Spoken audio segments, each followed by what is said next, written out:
Bonjour, chers téléspectateurs.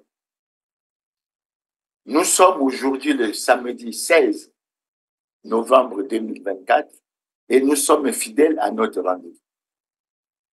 Aujourd'hui, nous voulons évoquer une thématique que nous considérons comme importante, non pas seulement pour le Congo, mais pour l'Afrique en général. Il s'agit de s'interroger sur les agendas cachés de la coopération avec le Rwanda.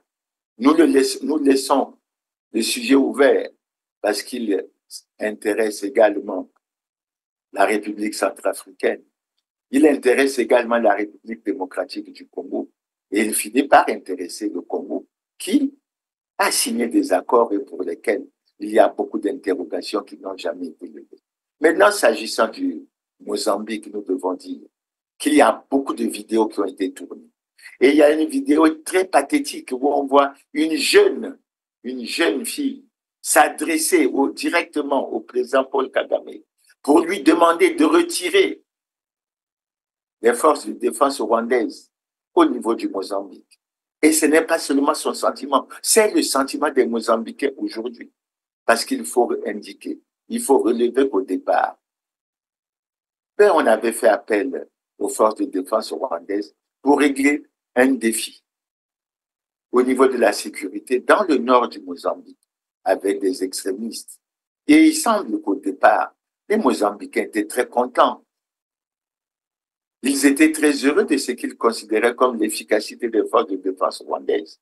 Mais les choses ont tourné et aujourd'hui, les avis des Rwandais, des Mozambicains ont complètement changé. Ils ont changé pourquoi?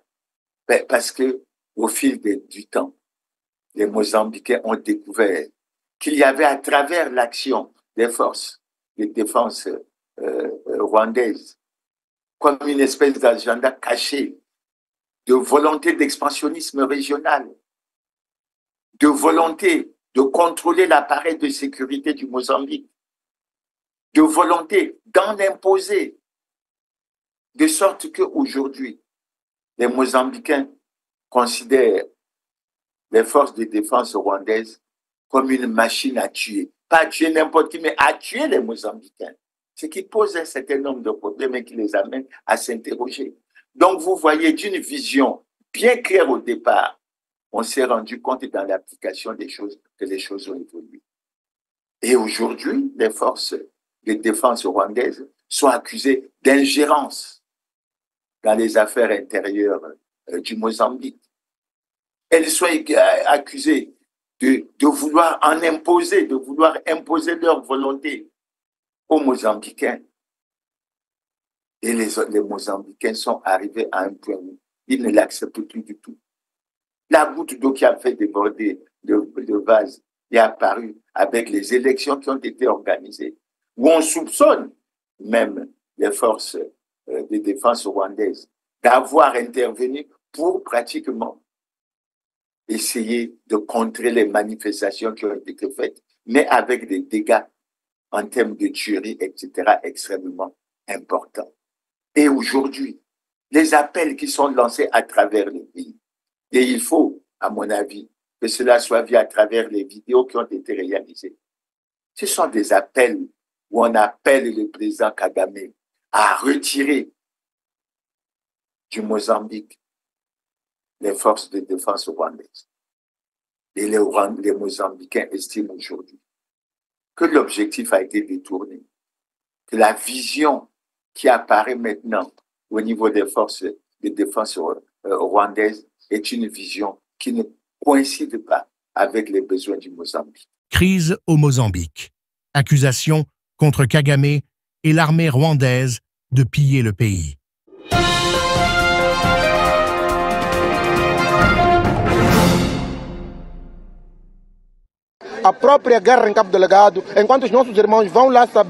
La guerre elle-même est confiée sur le terrain à des délégations tandis que nos frères sont envoyés là-bas sans savoir pourquoi ils se battent. Il s'agit d'une guerre contre des insurgés, mais on en profite pour céder notre territoire à l'influence des Rwandais. Nous disons que nous perdons notre souveraineté dans ce pays. Nous, Mozambicains, ne contrôlons plus notre propre pays, car ce sont les Rwandais qui dirigent nos ressources et qui contrôlent également notre territoire. Nous observons aussi que des personnes sont enlevées à Maputo, notamment des entrepreneurs qui pourraient investir et créer des emplois. Pourtant, nos frères de la PRM, police de la République du Mozambique, ne disent rien à ce sujet, car il y a une grande complicité parmi de hauts responsables. Par ailleurs, nous voyons aussi du trafic de drogue. Récemment, à Macuse, une grande quantité de drogue a été saisie. Qui sont les coupables? Ce sont des personnalités de l'État, des figures politiques au sein de l'Assemblée de la République. Et où en est l'enquête? Elle semble avoir été enterrée. Nous vivons dans un pays où les dirigeants sont des gangsters politiques qui ont capturé notre État, marginalisé nos droits et corrompu nos libertés. Ce n'est pas une lutte contre les terroristes, ce n'est pas une guerre contre un ennemi désarmé. Mais alors, contre qui sera la prochaine guerre au Mozambique? La prochaine guerre sera contre les Rwandais, car nous n'aurons pas d'autre choix que de les chasser de nos terres. Ils s'installent un peu plus chaque jour, et cette guerre pourrait devenir une guerre armée entre le Mozambique et le Rwanda. Avec les événements actuels, il est évident que nous serons forcés de retirer les soldats rwandais de Cabo Delgado. Cependant, ils ne le feront pas pacifiquement, et j'ai de sérieux doutes qu'ils acceptent de se retirer sans résistance. Alors que le rôle de l'armée rwandaise en Afrique suscite de plus en plus de critiques, les actions militaires de Kagame plongent le Mozambique dans une situation complexe et explosive. Derrière la lutte contre les insurgés, les Mozambicains voient leurs terres et leurs ressources progressivement prises en main par les forces rwandaises, mettant en péril la souveraineté nationale. Cette présence, initialement pour sécuriser le territoire, est perçue comme une occupation déguisée, alimentant le ressentiment et la crainte d'une perte de contrôle. Les accusations d'enlèvement à Maputo et les affaires de trafic de drogue où de hauts responsables seraient impliqués soulignent un climat de corruption et de complicité à l'intérieur même de l'État. Face à ces enjeux, l'inquiétude monte. Le Mozambique pourrait se diriger vers un conflit armé contre les forces rwandaises, déterminé à retrouver l'indépendance de ses terres et à repousser ceux qui, selon lui, usurpent ses richesses. Et cette situation, nous l'avons toujours essayé de nous intéresser, surtout en ce qui concerne le Congo, parce que nous, on a toujours pensé que dans les accords qui ont été signés entre le Congo et le Rwanda, il y avait un agenda caché. Et il semble aujourd'hui qu'on ne peut qu'être conforté par cette position au regard de ce qui se passe au Mozambique. Et aujourd'hui, les choses, à notre avis, sont très claires. Et il apparaît, parce qu'à l'époque, au niveau du Congo, nous avons pensé de la volonté, nous avons parlé de la volonté du Rwanda et du président Paul Kagame de vouloir instaurer sur le continent africain un empire Imatouti. Aujourd'hui, l'expansionnisme se fait jour et aujourd'hui, les autres pays en dehors du Mozambique doivent tirer les leçons de ce qui se passe au Mozambique. Et c'est en ça que les tensions sont devenues tellement vives que l'ambassade du Rwanda à Maputo a dû fermer à cause des menaces de violence. En dépit de ce que les autorités rwandaises ont essayé d'apporter quelques démentis. Mais les Mozambicains sont décidés et ils crient haut et fort qu'il faut que le président Paul Kagame et les forces de défense rwandaises quittent le Mozambique. C'est pour ça que nous avons tenu non seulement à faire cette introduction, mais également à espérer qu'à travers les vidéos qui peuvent être visionnées, nous aurons véritablement la bonne information et nous nous rendrons compte du mécontentement qui a gagné les Mozambicains et qui n'en peuvent plus. Ils n'en peuvent véritablement plus. Mais en ce qui nous concerne, nous allons essayer de regarder cette situation en ce qui concerne le Congo, notre pays. En ce qui concerne le Congo, c'est le deuxième point que nous allons évoquer.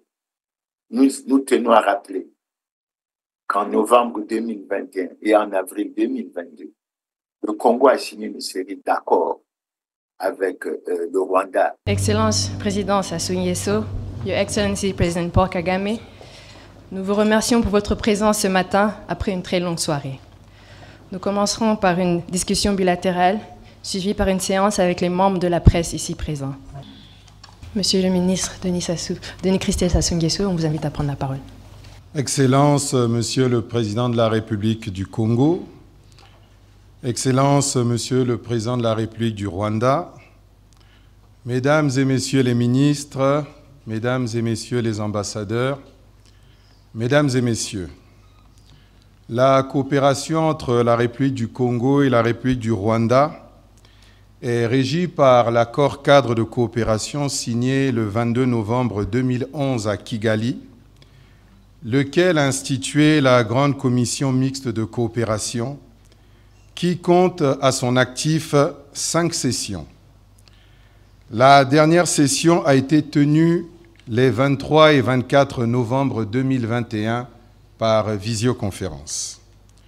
À ce jour, l'arsenal juridique qui sous-tend la coopération entre nos deux pays est abondant et diversifié. Il compte 33 instruments juridiques, parmi lesquels 7 signés lors de la 5e session de la commission mixte et 8 conclus à l'occasion de la visite d'État de son Excellence M. Paul Kagame en République du Congo les 11 et 13 avril 2022. De tous ces accords, il importe de distinguer les accords de portée générale qui ont pour objet d'établir la coopération dans certains secteurs, des accords spécifiques qui portent sur la réalisation de projets bien précis. Il nous convient aujourd'hui de porter notre attention sur les accords qui constituent la réalisation de projets spécifiques. À ce jour, nous en avons 5. Premièrement, la concession du parc industriel et commercial de Maluku. Les travaux qui sont en cours actuellement portent sur la construction des routes par la société SGI, l'installation de 6 générateurs pour la production provisoire de 14 MW d'électricité. En outre, il est prévu d'ici à la fin de l'année en cours le redémarrage de 4 unités de production, à savoir l'usine de peinture, l'usine des emballages en plastique, l'usine des fils électriques et l'usine de production des cuves. La partie congolaise, notamment par le biais du ministère de l'Énergie et de l'Hydraulique, a été saisie pour la réalisation des travaux de fourniture d'eau et d'électricité et le ministère en charge des télécommunications pour l'approvisionnement de la connexion Internet. Eu égard à ce constat, la fourniture de ces services par la partie congolaise constitue un point important pour le développement de ce projet. Deuxièmement, le projet relatif à la culture du ricin en République du Congo. Les travaux réalisés entre la société Crystal Venture Limited et le ministère en charge des affaires foncières ont permis d'identifier les terrains dans les départements du Niari, de la Bouenza et du Poul. Il y a aujourd'hui près de 121 000 hectares qui sont disponibles sur les 150 000 hectares escomptés pour la réalisation de ce projet. L'expérimentation du projet sera localisée à Loudima, dans le département de la Bouenza. Un bureau d'études suisse est à pied d'œuvre pour réaliser les études de faisabilité de ce projet qui pourrait être bouclé d'ici la fin du mois d'août 2023. Par ailleurs, La société Eni est actuellement en train de procéder à des tests pour détecter la meilleure semence à cultiver au Congo. Depuis 2 semaines, des ingénieurs sont en train d'effectuer des tests de sol à Loudima. C'est au terme de tous ces travaux que la période d'implémentation du projet pourra être fixée. 3e projet, le projet de développement agropastoral à Yamba dans le ranch de Massangi. Une autorisation express d'occuper 11 000 hectares de terre au profit des fermiers rwandais a été délivrée par les autorités congolaises compétentes pour le développement de ces activités agropastorales. À Yamba, les premiers tests de rentabilité de la culture de maïs ont été réalisés avec succès et ce projet va se poursuivre à une plus grande échelle. 4e projet, le projet d'exploitation minière. Suite aux travaux menés avec le ministère de l'Industrie minière et de la Géologie, la société Crystal Venture avait obtenu 4 permis de recherche et actuellement elle bénéficie d'un permis d'exploitation de la mine de Kanga Michopo dont le délai d'exploitation va démarrer à la fin du mois d'août 2023. Le 5e projet qui consiste à la réalisation du port sec de Dolisie, à ce jour n'a pas connu de développement particulier, mais nous avons bon espoir que dans les mois qui vont suivre, les 2 parties vont entamer des discussions pour également faire avancer ce projet. De tout ce qui précède, il résulte que les projets retenus par les 2 parties, à l'exception de celui relatif au port sec de Dolisie, ont connu un début d'exécution satisfaisant. Je vous remercie pour votre aimable attention.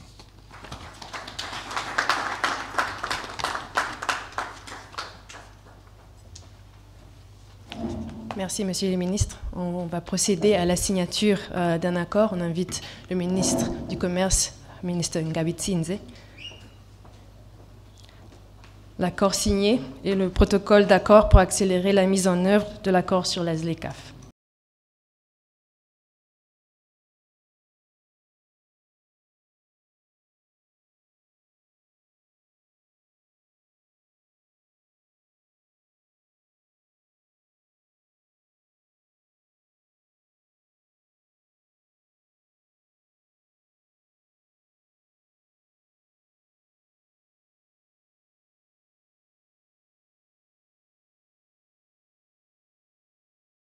Parmi ces accords, notamment ceux qui ont été signés en 2021, il y a un accord de coopération militaire et technique. Et parmi ceux qui ont été signés en avril 2022, il y a un accord cadre de partenariat économique, de promotion et de protection des investissements. J'insiste sur ces 2, parce que l'article 217 de notre Constitution est clair. Il dit clairement que le président de la République négocie, signe et ratifie les accords. Mais la ratification n'intervient qu'après l'autorisation du Parlement. Et en ce qui concerne ces 2 textes qui assez souvent ont été inscrits à l'ordre du jour de notre Parlement, tant l'Assemblée que le Sénat, ils n'ont jamais été examinés. De sorte qu'aujourd'hui, ils n'ont jamais été ratifiés. Mais c'est extrêmement important. Mais dans le débat qu'il y a eu lieu sur le territoire congolais, on s'est rendu compte que les gouvernants, notamment à travers le Premier ministre, qui s'était fait accompagner surtout par le ministre Thierry Lézin-Mongala, par le ministre Pierre Mabiala, les 3 ministres, je crois, sur les 38 que compte son gouvernement. Ils ont essayé de faire une communication pour convaincre les Congolais. Mais ils se sont rendus compte que les Congolais n'étaient pas convaincus et ne pouvaient pas se laisser convaincre. De sorte que le Premier ministre lui-même s'est rendu compte, je crois que c'est au cours d'une séance au niveau du Sénat, qu'il a déclaré qu'un seul parlementaire sur les 223 que compte notre Parlement a soutenu l'initiative, la démarche du gouvernement. Ce qui veut dire clairement, et nous l'avons tout souvent dit, nous l'avons répété, les Congolais, tant de l'intérieur que de l'extérieur, ont rejeté violemment les accords avec le Rwanda, ce qui ne semblait pas être l'avis des gouvernants. Et nous en avons eu la confirmation en ce qui concerne le point de vue des gouvernants. Lorsque nous nous sommes intéressés, nous avons lu l'interview que le président Denis Sassou Nguesso a accordée, la grande interview qu'il a accordée en septembre au journal Jeune Afrique. Et une question lui a été posée à ce propos et je vais me faire le loisir de la retrouver et de la lire. La question qui lui a été posée est la suivante. Laissez-moi la retrouver. Les Congolais s'interrogent également à propos des terres agricoles accordées à des sociétés rwandaises. Et il a été demandé au président Sassou, comprenez-vous là aussi leur inquiétude? Je vais vous lire intégralement la réponse du président Sassou. Le président Sassou a répondu en disant ceci. Il y a dans cette affaire une bonne dose de manipulation politicienne. Depuis plus de 15 ans, des Sud-Africains, noirs et blancs, bénéficient de terres dans le département de la Bouenza sur lesquelles ils cultivent du maïs, que je sache. Ils n'ont pas emporté les terres congolaises en Afrique du Sud.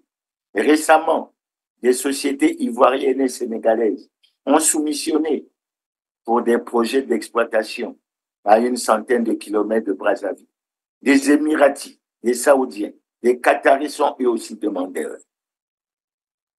À chaque fois, il s'agit, ou il s'agira, de terres louées pour une période déterminée et pour une mission précise, à l'instar des permis d'exploitation forestière que nous accordons.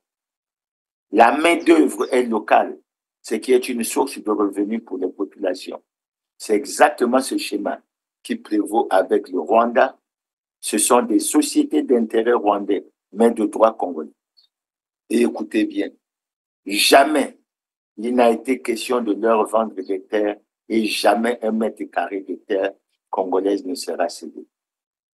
Je m'en porte garde. Toute cette agitation relève en outre d'une rwandophobie qui n'a pas lieu d'être. J'ai tenu à lire intégralement le texte pour que les Congolais comprennent et qu'ils puissent en avoir une certaine interprétation. Ce texte fait apparaître clairement que les gouvernants, avec le président Denis Sassou en tête, ne sont pas en harmonie avec les Congolais qui ont rejeté violemment ces accords. Mais les Congolais les ont rejetés sur la base des analyses extrêmement précises. Sur la base des analyses extrêmement précises. Et nous ne pouvons aujourd'hui que confirmer, après le suivi de cette affaire, que les Congolais, tant de l'intérieur que de l'extérieur, ont dit non à la vente des terres, non à la cession des terres sous quelque forme que ce soit au Rwandais, oui à l'annulation pure et simple de ces accords. Et nous sentons à travers cette position que les gouvernants ne sont pas prêts à aller à l'annulation. Et c'est ce que nous constatons, parce que nous avons eu le loisir de lire les textes que le Premier ministre nous a remis en termes d'accords, notamment l'accord militaire et l'accord de partenariat économique, et nous avons vu les dispositions qui font que jusqu'à aujourd'hui, nous avons constaté qu'il y a une résistance au niveau des gouvernements pour essayer d'aller vers l'annulation pure et simple de ces accords. Et c'est une préoccupation. Mais ça fait toujours peser l'idée selon laquelle il y a, dans les accords signés entre le Rwanda et le Congo, un agenda caché. Mais l'autre aspect, et c'est le troisième que nous allons aborder, qui a trait à cette affaire et qui fait apparaître justement qu'il y aurait un agenda caché dans cette relation entre le Congo et le Rwanda, ce sont les révélations qui ont été faites par Laurent Sokoko, ce citoyen angolais, qui a eu le privilège en 2017 d'accompagner le fils du président de la République, Denis Sassou Nguesso. À l'époque, il était responsable au niveau de la Société nationale de pétrole du Congo. Et Laurent Sokoko a eu le privilège de l'accompagner à une audience qui lui avait été accordée par le président Dos Santos. Mais au cours de cette audience, Denis Sassou Nguesso a dit des choses extrêmement importantes. Et il est bon que les Congolais le sachent. La première chose qu'il a dit de façon claire, c'est que, Les Congolais n'aiment pas son père. Les Congolais n'aiment pas son père. 2, il ne faut pas tenir compte de l'image que le président essaie de présenter à l'extérieur. 3, son père ne travaille pas bien. 4, il y a dans cette affaire une préoccupation essentielle pour lui ou pour eux, je ne sais pas lesquels. C'est le problème de la conservation du pouvoir. Et arrivé à ce niveau, il a demandé au président Eduardo dos Santos son soutien et son appui pour que, comme l'Angola l'avait fait en 1997, qu'il puisse renverser son père, c'est-à-dire qu'il prenne le pouvoir par un coup. Laurent Sokoko a été clair, mais après avoir suivi cette présentation des faits, le président dos Santos a été surpris. Et quand il a eu l'occasion, il a posé la question à Laurent Sokoko. La question était de savoir, est-ce vraiment le fils de mon ami Denis?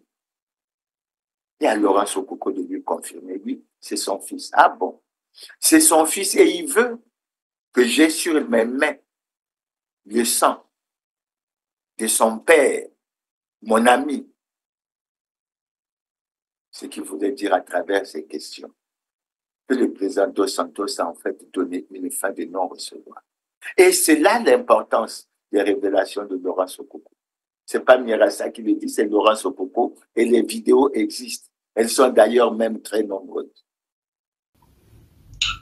Donc, dans mon opinion, moi je pense que les deux présidents de l'Angola, Jean Lorenzo et RDC, président Tshisekedi, se rencontrent pour la sécurité des régions parce que l'arrivée des troupes rwandaises au Congo-Brazzaville, c'est très dangereux pour l'Angola et la RDC. Exact. Moi, quand j'ai parlé d'Edi Christelle, le fils du président Sassou Nguesso, quand il voulait faire le coup d'État à son père, mais aujourd'hui, on doit démontrer quand même quelques preuves pour que les gens sachent que les choses que nous avons en train de mobiliser le peuple, c'est sérieux. Le monsieur Denis Christelle Sassou Nguesso, ministre de coopération internationale du Congo-Brazzaville, pour rencontrer le président dos Santos, pour faire une alliance, pour demander l'aide, pour faire coup d'état militaire au Congo-Brazzaville, pour renverser son père, Denis Sassou Nguesso. Quand il était arrivé ici, c'est moi qui ai sollicité l'audience auprès du président dos Santos. Le président dos Santos, il a accepté de rencontrer le fils de Denis Sassou Nguesso. Maintenant, le président a mobilisé les grands dignitaires du pays, 4, les top grands dignitaires du pays, 4, de rencontrer le Denis Christelle. Après l'entretien, il passe chez lui pour les saluer. Pour aller dans cette rencontre-là, Denis Christelle, il était avec les délégations du Congolais, mais il a décidé quand même, moi-même seul, avec lui et son garde du corps, un monsieur jeune là, un peu très clair. Nous trois, on est montés au bord d'un jeep patron noir. On est arrivé dans le lieu des rendez-vous. Moi et Christelle, on est rentré dans les rendez-vous, dans les réunions. Christelle a commencé à parler. Maintenant, il y a un appareil de sécurité. Le président de Santos, il est en train de suivre ça en direct. Denis Christelle, il a tout dit que moi, je suis venu ici pour rencontrer le président dans votre bénédiction, les bénédictions du président Eduardo, pour que je renverse le président parce qu'il ne fait rien au Congo.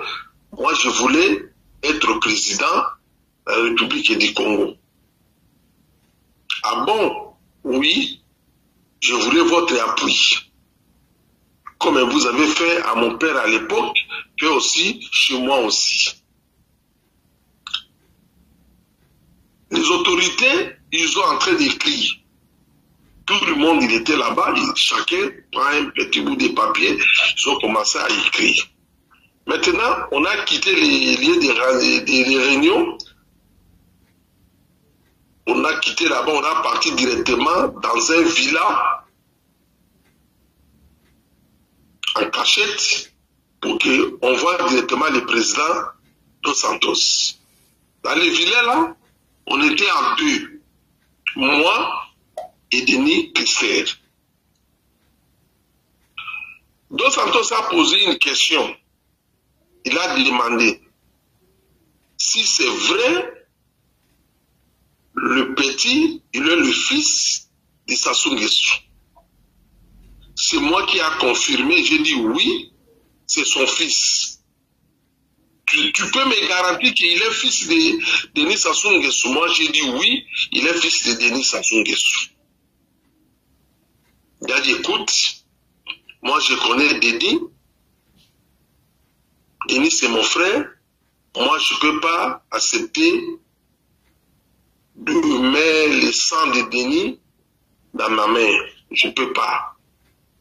C'est un frère à moi. Je ne peux pas faire coup contre lui. Et c'est là que Laurent Sokoko révèle que devant cette situation, Denis Christel Sassou Nguesso va se tourner vers le Rwanda. Et vers le Rwanda, il va obtenir du président Paul Kagame le parrainage, tout comme celui qui aurait, dit-on, été accordé à Corneille Nangaa de la RDC pour l'accession au pouvoir en République du Congo.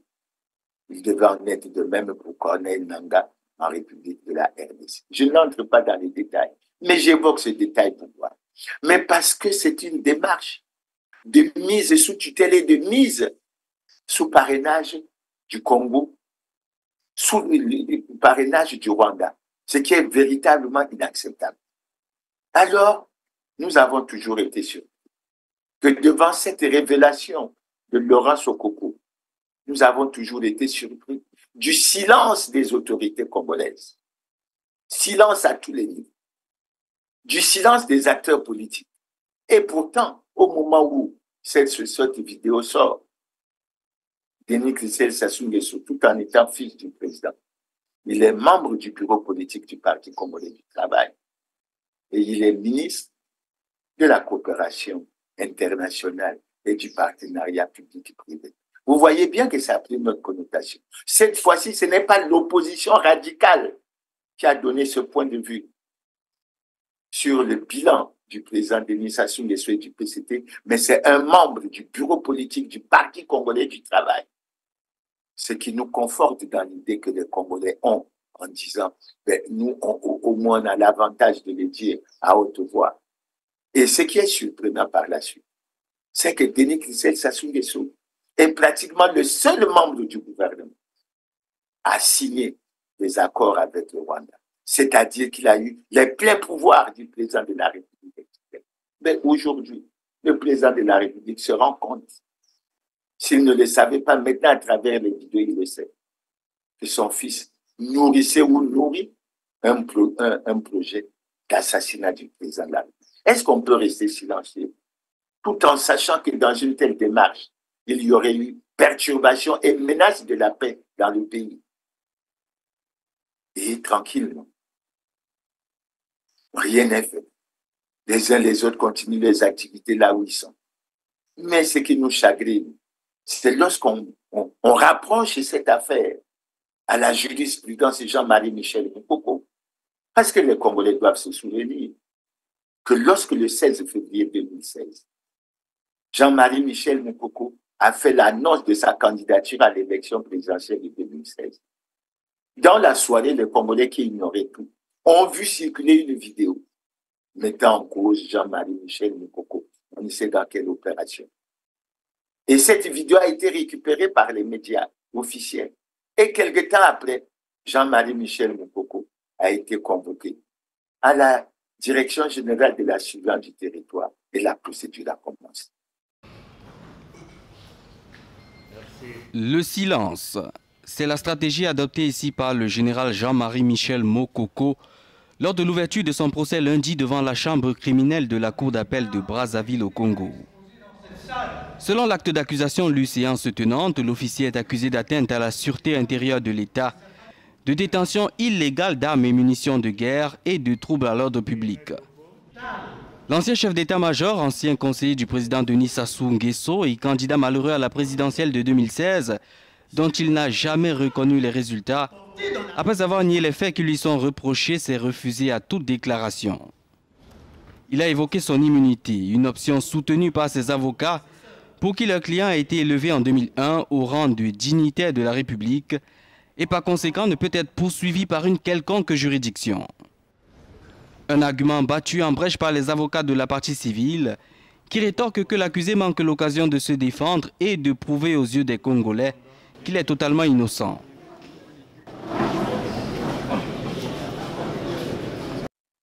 Et aujourd'hui, on découvre que dans un cas pratiquement similaire, c'est le silence total. Non, c'est inacceptable. Et je vais vous dire pourquoi c'est inacceptable. C'est inacceptable parce que la première raison, c'est que l'article 15 de notre Constitution est clair. Tous les citoyens congolais sont égaux devant la loi et ont droit à la protection de l'État. Nul ne peut être favorisé ou désavantagé par rapport à son origine familiale, ethnique, par rapport à sa condition sociale, par rapport à ses convictions politiques et religieuses, philosophiques et autres. Il n'est pas bon que nous ayons un système de justice à deux vitesses. Ce n'est pas normal. Le deuxième effet que j'évoque, je me réfère à l'article 77, par lequel le président de la République, 77 de la Constitution, par lequel le président de la République a prêté le serment de garantir la paix et la justice à tous.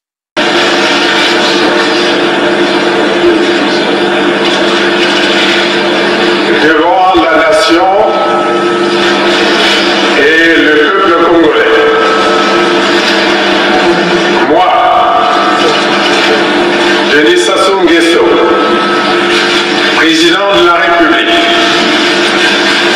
je jure solennellement de respecter et de faire respecter la Constitution et de défendre la nation et la forme républicaine de l'État. Et en se comportant comme ça, on garantit la paix et la sécurité à tous. Je n'y pense pas. Je n'y crois pas. Je n'y crois pas. Le troisième aspect que je vais aborder, c'est que Laurent Sokoko s'est lui-même proposé de venir faire des témoignages au niveau du Congo. Et il était disposé à aller jusqu'à la confrontation. Comment expliquer le silence des autorités congolaises? Comment expliquer cette attitude qui fait découvrir encore une nouvelle fois qu'à chaque fois, on s'est acharné sur les opposants et on laisse libre, comme on l'a déjà constaté, un certain nombre de personnalités qui sont impliquées dans des situations parfois extrêmement graves, sinon gravissimes pour le pays.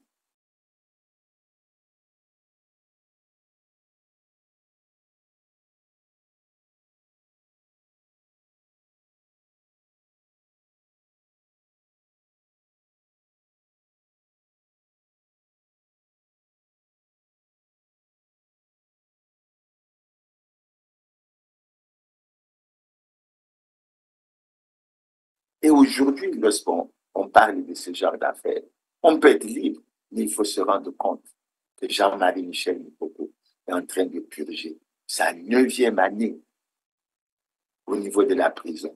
Et ce n'est pas sérieux qu'on puisse regarder les choses de cette manière. C'est pour ça que j'attire l'attention, surtout dans le volet où il apparaît, qu'après la fin du non-recevoir donné par le président Eduardo dos Santos, Denis Christel Sassou Nguesso s'est tourné vers les Rwandais et ça aboutit jusqu'à ce qu'il ait eu pratiquement l'exclusivité de la signature des 15 accords qui ont été signés en 2021 et en 2022.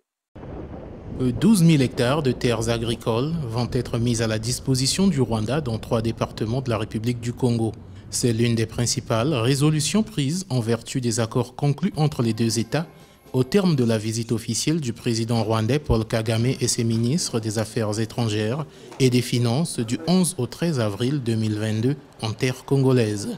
Le leitmotiv de la visite de Kagame au Congo, c'est pour venir justement signer ces accords.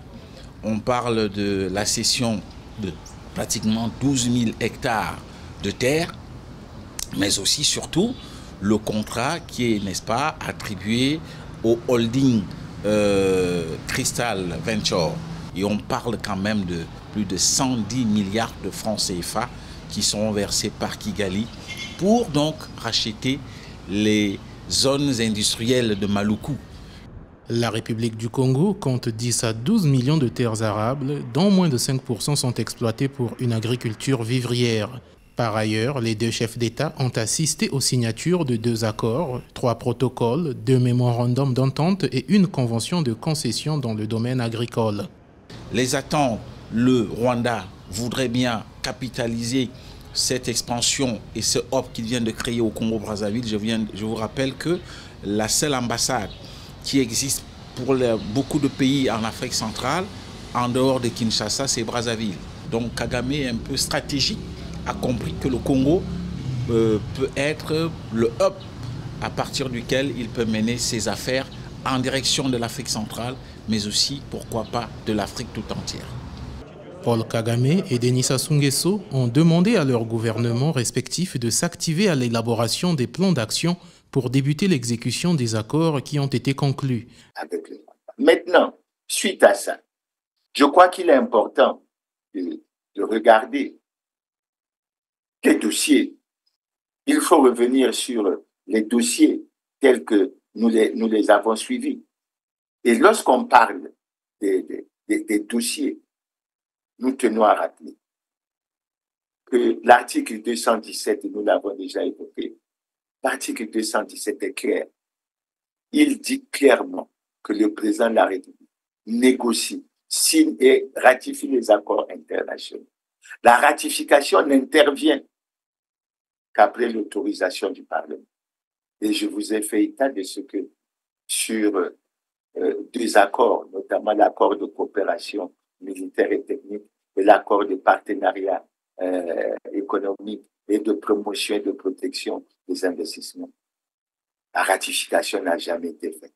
Mais nous entendons des déclarations qui se disent il faut que ces accords soient appliqués et il faut que l'on essaie d'avancer. Mais ce n'est pas tout. Le deuxième aspect que nous allons aborder dans cette rubrique du dossier, c'est la question fondamentale qui a été posée, à laquelle Anatole Koliné-Makosso et son équipe n'avaient pas pu apporter de réponse, mais sinon à laquelle tous les gouvernants jusqu'aujourd'hui n'ont pas pu apporter la réponse. Cette question est fondamentale, elle est claire. Du Congo et du Rwanda qui ment. Et pourquoi cette question se pose? Mais parce qu'il faut que nous rappelions aux Congolais que le 27 juillet 2021, l'ambassadeur rwandais a rencontré le ministre congolais chargé des affaires foncières pour lui demander les titres fonciers des terrains que le gouvernement congolais avait donnés à l'État rwandais dans le cadre de la coopération sud-sud. Et pour rafraîchir la mémoire des Congolais, je dois leur dire qu'à cette question, le ministre congolais avait répondu en disant qu'il assure l'ambassadeur de son engagement à tout mettre en œuvre pour que les titres lui soient donnés. Ça, c'est le premier aspect. Je n'entre pas dans la polémique, les choses sont très claires. On cherche des titres fonciers, c'est-à-dire on recherche la certification officielle de ce genre, que lorsqu'on se sent déjà possesseur, sinon propriétaire d'un lopin de terre et qu'on veut en avoir la confirmation. Bref, nous avons entendu les uns les autres clamer au fort que le Congo n'avait jamais cédé de terre et qu'il fallait que nous en apportons la preuve. C'est ça justement le côté de l'agenda caché dans cette affaire. C'est l'un des aspects de l'agenda caché dans cette affaire. Maintenant, le deuxième aspect, qui est plus clair, c'est que le 30 mars 2024, sur la chaîne de télévision rwandaise, on a fait circuler une vidéo dans laquelle on faisait apparaître clairement que du 4 au 8 mars 2024, une mission des membres du secteur privé rwandais s'est rendue au Congo et a découvert 2 sites de terrain dont la superficie cumulée faisait 980 km². Sites qui ont été donnés par le Congo au Rwanda et qui sont devenus la propriété du Rwanda. Bonjour et bienvenue à la grande édition de la télévision. Nous sommes le 30 mars dernier. Un reportage de la télévision rwandaise crée une panique au Congo. Le Congo-Brazzaville a offert au Rwanda des terres plus grandes que la ville de Kigali pour être exploitée. Les journalistes racontent comment les Rwandais vont prendre possession et exploiter des terres au Congo pour leurs activités agricoles. 2 terrains qui appartiennent désormais au Rwanda avec une superficie combinée de 980 km². Nous avons fait une étude de faisabilité et ce projet est désormais en cours. Mais il ne fait aucun doute que le marché est une véritable potentialité. Des terres offertes au Rwanda, l'affaire fait grand bruit, inquiète fortement les populations, notamment celles des départements cités, Poul, Bwenza, Kwilu, Nyari. Tout démarre d'un rapprochement entre Congo et Rwanda avec ces rencontres entre les présidents Sassou et Kagame en 2022. Des accords cadres sont signés, tels que celui-ci. Il prévoit la possibilité de réaliser des contrats entre les 2 pays. Celui-ci a été signé entre les 2 ministres de la coopération internationale. L'exploitation de terres serait donc le premier cas concret. Scandale sur place, les agriculteurs locaux ne veulent pas céder leurs parcelles au Rwanda. Nous ne sommes pas satisfaits. Si cette compagnie qui a envie de venir, c'est une compagnie rwandaise ou pas? Si c'est une compagnie rwandaise, on ne peut pas accepter. L'inquiétude grandit au point que les ministres se déplacent dans les émissions de télévision pour tenter des explications. Le chef de gouvernement lui-même se rend sur le terrain avec la presse. L'objectif est tout simplement de contrer l'idée que le Rwanda possède une partie du Congo. À quel moment aurions-nous signé des actes de cession ou de vente? On a beau expliquer, il n'en a pas été le cas. Tout le monde a voulu se convaincre de ce que le gouvernement avait signé, des actes de cession des terres dans les départements du Poul, de la Bwenza, du Nyari. On a produit des documents. Preuve à l'appui. Personne n'a voulu voir. Le problème, c'est que la société civile et les opposants demandent à consulter ces documents, ces preuves, sans résultat. C'est-à-dire la constitution de 2 enclaves rwandaises sur le territoire congolais. Et avec enthousiasme, le monde du secteur privé rwandais s'est réjoui. Il a accueilli cette nouvelle avec enthousiasme et a déclaré qu'ils étaient prêts à venir y travailler tellement ils ont découvert la fertilité des sols et qu'ils prévoyaient y cultiver du maïs, du soja et du piment, etc. et autre chose. Et aujourd'hui, on dit, alors, lorsqu'on dit qu'on n'a jamais cédé 1 mètre carré de terre ou qu'on n'a jamais vendu la terre, d'où viennent ces déclarations? Cette superficie de 980 km², elle a été obtenue comment et par qui? C'est une invention des Rwandais qui pouvaient se permettre de faire passer un élément comme celui-là sur leur télévision nationale. Nous disons non. Nous disons non. Maintenant, l'autre aspect préoccupant toujours sur ces aspects de l'agenda caché. Mais on a posé une question simple. Sur la base de quels critères et de quelles études les sites choisis pour localiser les Rwandais ne se situent que dans la partie sud du pays, qui ne couvre en réalité que 106 000 km² sur les 342 000 km² du Congo, mais qui en plus constitue la zone à très forte densité de population au Congo, avec la Bwenza qui a une densité de 30 habitants au km², le Poul et le Niari qui ont une densité variant entre 11 et 13 habitants au kilomètre carré. Et curieusement, ces zones sont frontalières à la fois à la République démocratique du Congo et à l'Angola. Ce qui visiblement pose des problèmes à la fois géopolitiques et géostratégiques. Le problème est d'autant plus préoccupant pour la République démocratique du Congo parce qu'elle est en conflit depuis de nombreuses années avec le M23 et le Rwanda. Rwanda a fourni des armes, des munitions et des uniformes aux rebelles du M23 pour mener des opérations militaires sur le territoire congolais. C'est ce qu'affirment des experts des Nations Unies dans un nouveau rapport qui n'est pas encore publié, mais que nous avons pu consulter. Alors, ce rapport de plus de 200 pages documente des attaques des localités menées par le M23 dans la province du Nord Kivu.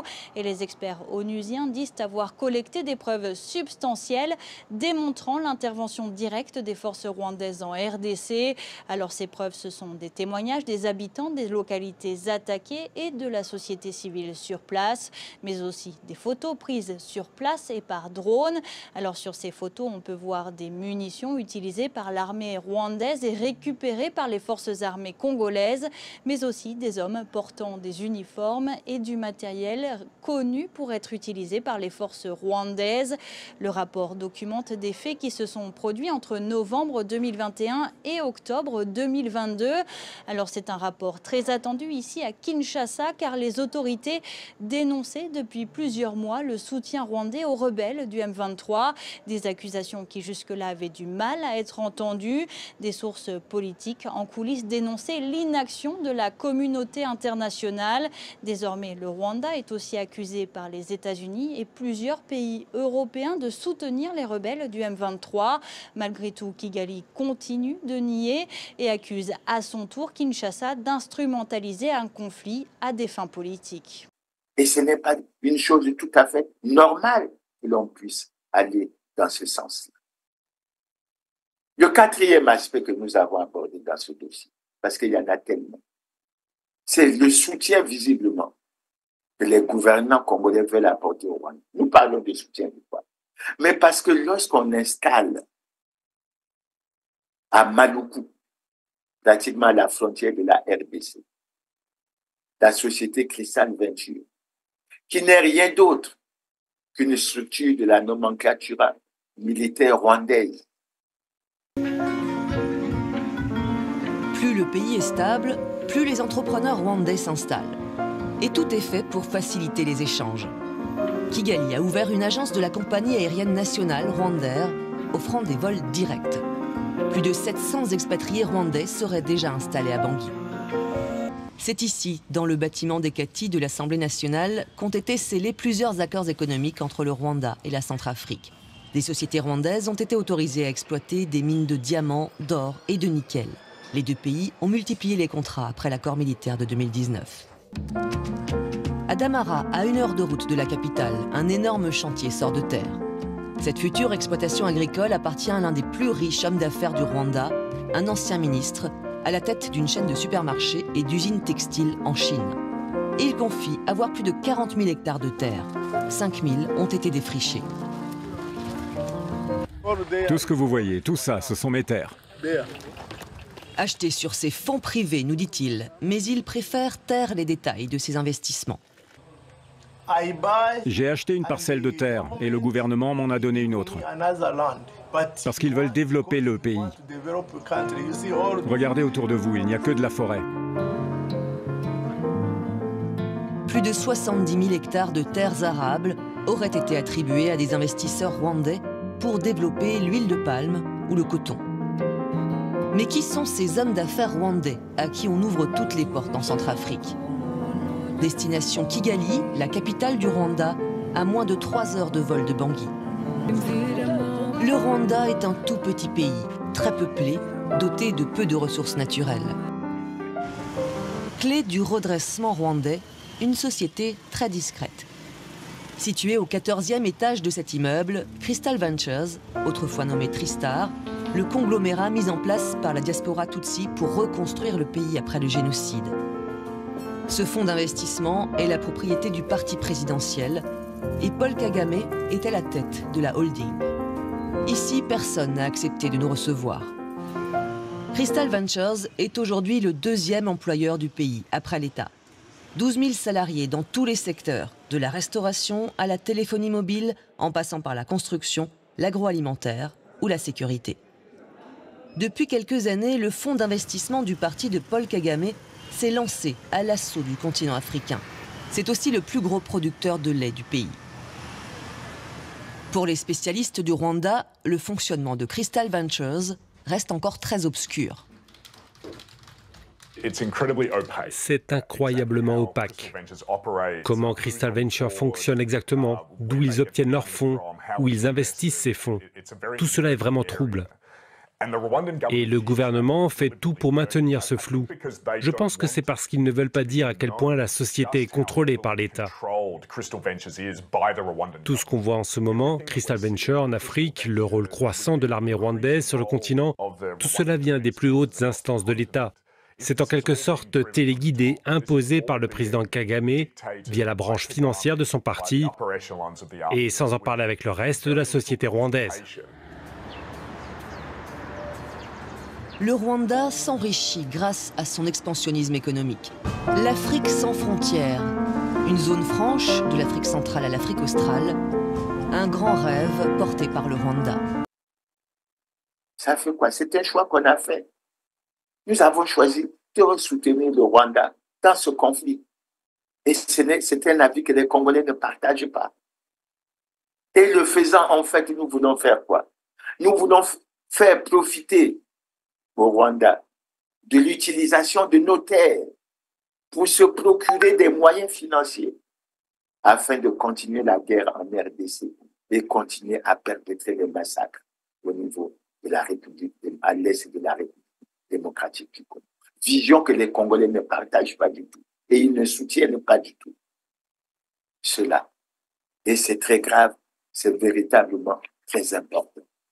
Maintenant, nous avons un autre point qui nous fait peser, qui nous fait penser qu'il a véritablement un agenda caché.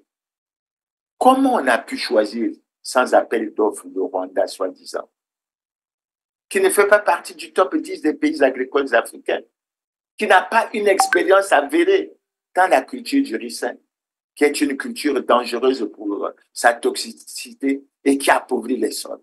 Comment on peut expliquer ça?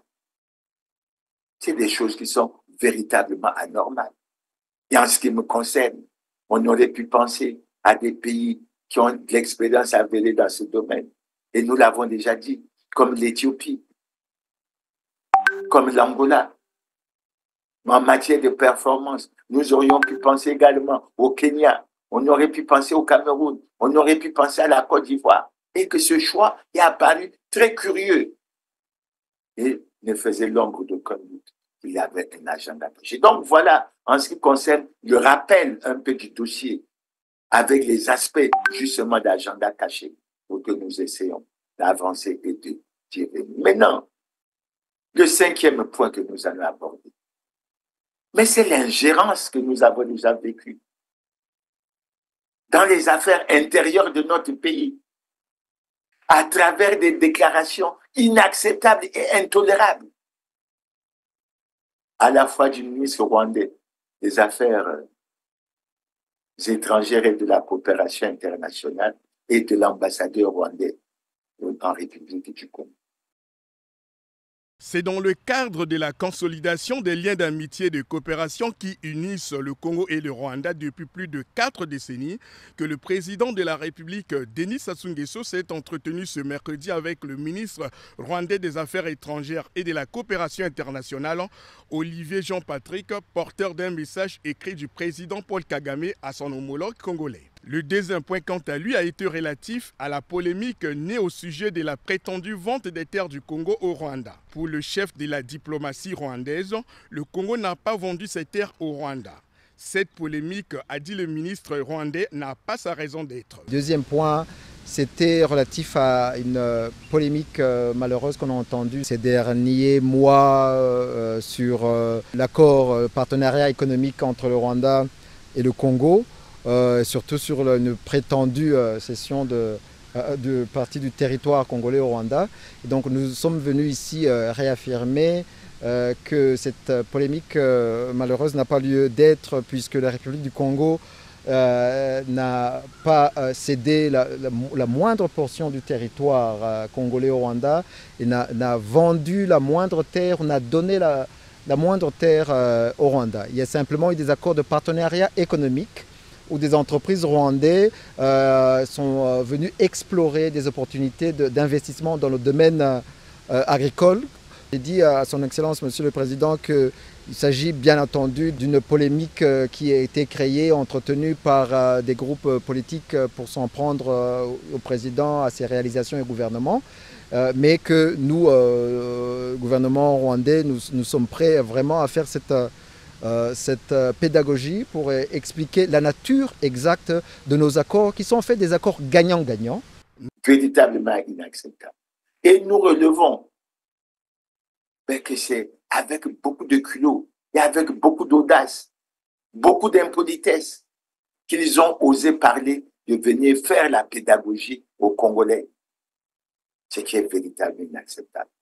Mais ce qui a surpris davantage les Congolais, c'est le silence observé par le gouvernement congolais en général, et en particulier par les ministres des Affaires étrangères, qui, selon eux, auraient dû convoquer l'ambassadeur rwandais pour qu'il s'explique, qu'il explique au gouvernement, qu'il explique au peuple congolais quelles étaient les motivations réelles de leur déclaration, de leur démarche, et en quoi cela c'est juste. Non, on a été surpris par le silence, un silence curieux, un silence qui nous amène à nous interroger, mais qui nous fait penser en réalité qu'il y a un agenda caché, qui n'est pas connu des peuples à la fois congolais et rwandais, mais qui est connu au niveau des gouvernants, tant rwandais que congolais, et c'est véritablement dommage. Alors, sur cette question, j'ai ici,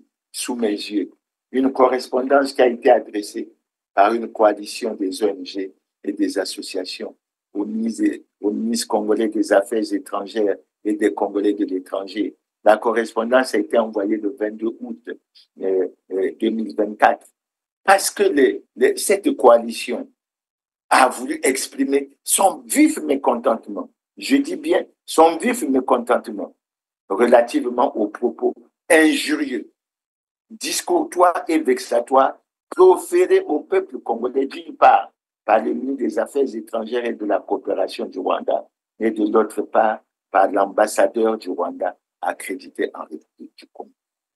Ils ont argumenté et ils ont fini par demander au ministre congolais des Affaires étrangères et des Congolais de l'étranger, mais de déclarer l'ambassadeur rwandais persona non grata sur notre territoire.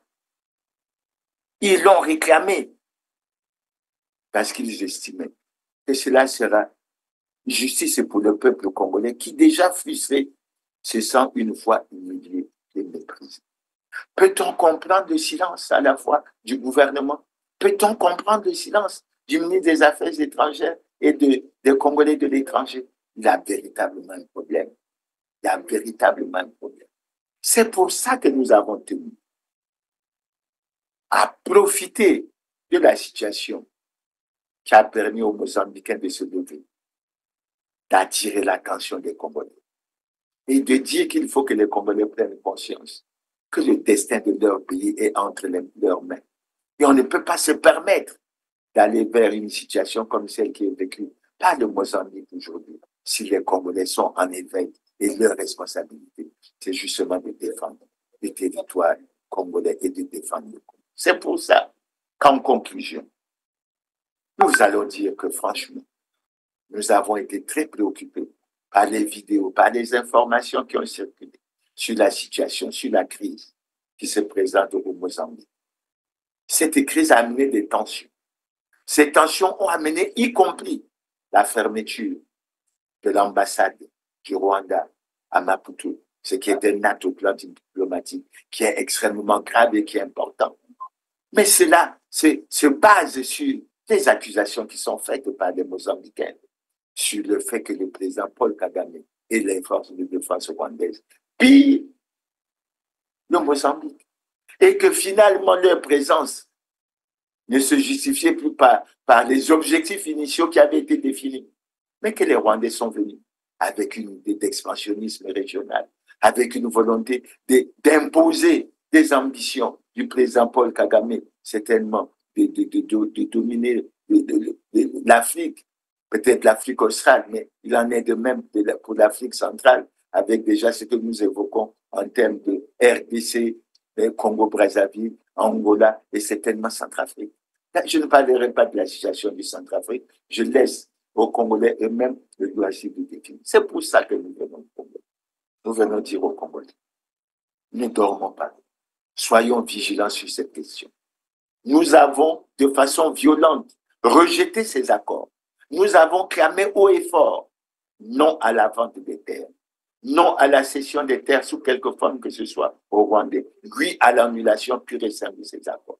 Mais nous constatons que les gouvernants font de la résistance et ils ne sont pas prêts à aller. C'est vrai que le Premier ministre a parlé d'une date limite du 8 décembre, etc. Mais ça ne correspond en rien avec l'annulation des accords.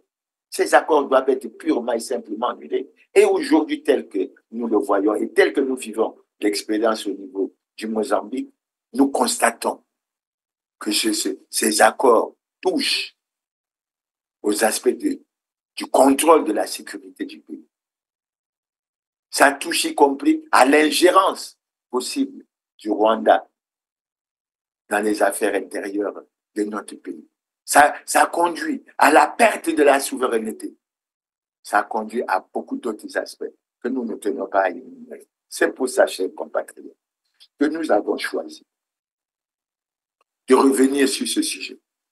Et nous exhortons les gouvernants à prendre au sérieux la position qui a été définie par les Congolais, tant de l'intérieur que de l'extérieur, à savoir non à la vente des terres, non à la cession, oui à l'annulation pure et simple de ces accords. Chers téléspectateurs, les Congolais doivent prendre conscience de ce qui arrive maintenant, parce que les tensions au Mozambique peuvent conduire à des affrontements sur les territoires mozambicains, entre les Mozambicains et les forces de défense rwandaises. Et ça, ce n'est pas quelque chose qu'il faut souhaiter. Et dans la perspective, en prévision de ce qui peut arriver dans notre pays, nous souhaitons que les dispositions soient prises par les gouvernements pour l'éloigner. Et nous sommes surpris par un certain nombre d'aspects que nous avons soulignés. Est-il normal pour notre pays que l'on puisse parler d'un complot international sur notre pays et que toutes les institutions, tous les acteurs politiques soient silencieux, muets? Ça cache quelque chose. Il y a quelque chose qui ne va pas.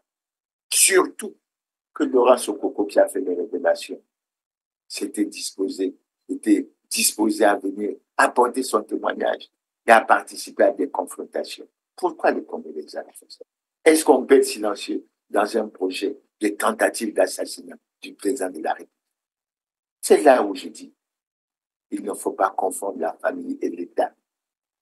C'est bien d'amener les membres de la famille occuper un certain nombre de fonctions fortes au sein de l'appareil de l'État. Mais ça ne doit pas conduire à l'impunité. Ça ne doit pas conduire au laxisme. Car il est dit que la loi, c'est la loi. Elle est dure, mais c'est la loi. Elle doit s'appliquer à tout le monde dans toute sa rigueur. Nul n'est au-dessus de la loi. Et je crois que tout ce que nous avons constaté au niveau de la situation que nous vivons en matière d'impunité pour les responsables des scandales et crimes économiques et financiers, mais nous n'allons pas commencer et continuer à les vivre au niveau des aspects politiques extrêmement importants, comme les complots qui sont dirigés et orientés contre notre pays. C'est pour ça, chers téléspectateurs, et je vais terminer l'émission en demandant aux Congolais d'être vigilants, en demandant aux Congolais de suivre cette affaire de près, en leur précisant que tant que nous n'aurons pas l'annulation totale de ces accords, nous sommes sous la menace. Et la menace, ça considère à la fois la menace de la paix et la menace sous d'autres aspects extrêmement importants. J'ose espérer, chers téléspectateurs, que nous nous sommes compris. En tout cas, moi, en ce qui me concerne, je veillerai et j'essaierai d'apporter ma contribution chaque fois que cela sera possible ou chaque fois que la nécessité se fera sentir. Donc, chers téléspectateurs, c'est sur ce sujet que j'ai voulu que nous échangeons en ce jour du 16 novembre 2024. J'ose espérer que vous avez apprécié et que nous aurons l'occasion de nous retrouver le samedi prochain, c'est-à-dire le samedi 23 novembre 2024, et que nous aurons un thème extrêmement important à exposer. Pour l'instant, je vous remercie pour votre aimable attention et vous donne rendez-vous à la semaine prochaine. À bientôt et merci de votre attention.